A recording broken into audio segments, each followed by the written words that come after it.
Welcome to PD on the Go, the podcast that delivers bite-sized learning on communication, collaboration, and facilitation for busy teacher leaders.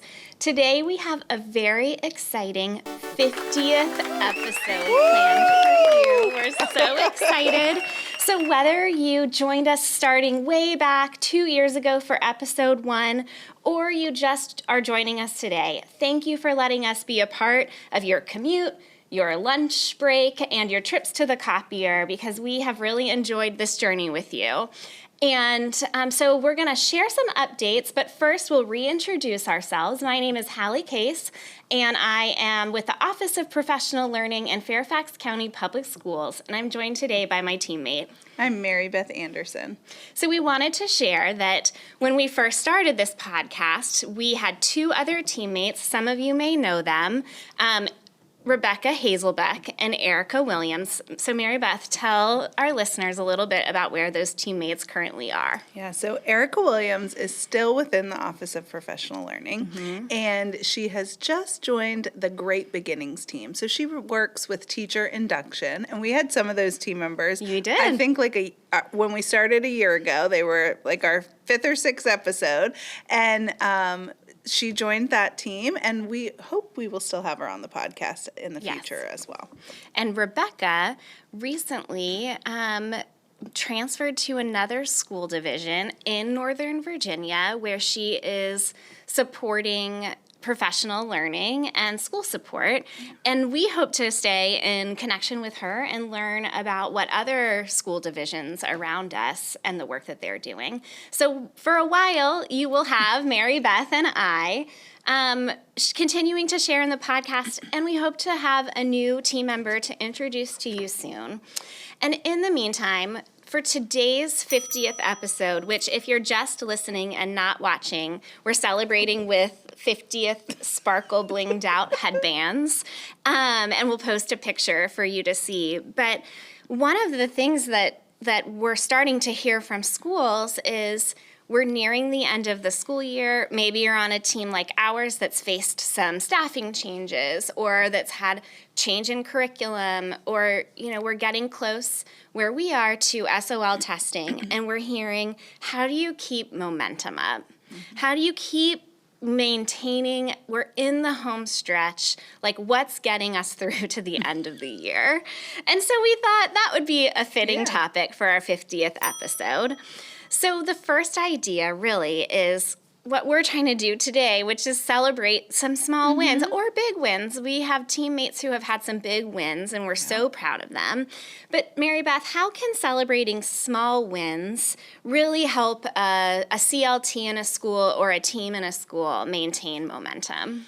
So it really refuels the energy. Like when I think about our podcast, we've been doing this now for 50 weeks, and thinking about how do we come up with new ideas and stay fresh is celebrating those wins. So teams can do the same, because at this time of the year, I feel like teams are focused in on their end of year assessments, and for Virginia, it's the standards of learning. And so it's hard to think about where we've been, and when we can really celebrate, well, what's going well? What are we doing? How have we set our students up for success so that they can finish this year and be ready for the next year?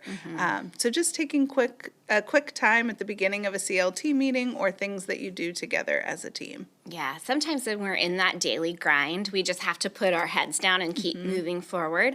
But when we acknowledge milestones, it can kind of boost us, right? And like we can think a little bit more reflectively on those longer term projects we've been working on, or gains we've been hoping to make, and also just those small successes. And we really do especially start to see those for students in this time of the school year, because they've changed so much since August. Every kid in every school has changed so much since August. Exactly. And you can also do a little dipstick into the progress that you've made. And some of that will come up with some celebrations, but some of that will start to think about as you move into next year too. So really checking in on your goals, because at this time of year, you're also looking back to doing those reflections for your school improvement plans. Like all of that is coming.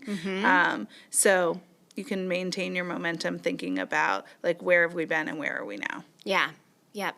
So thinking about, like, how do we do this when, yes, we can celebrate, and some people might roll their eyes, Sure, right? Because sure. it's hard to feel this, stay positive as we're starting to feel a little tapped out on our energy and drained. yeah. So what could be some ways to kind of lift that if people are really feeling that, they're losing steam? So in a team setting, when I think about a CLT, we would say to be really intentional in your purpose and focus on your most urgent student needs.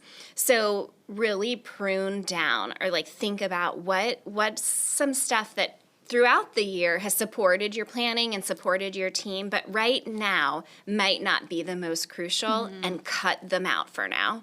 You don't have to maintain some of those things throughout the entire school year, and dive deeply into those most important things. So get really clear on an important purpose, so that at least if people are coming and they're feeling a little bit drained or a little bit,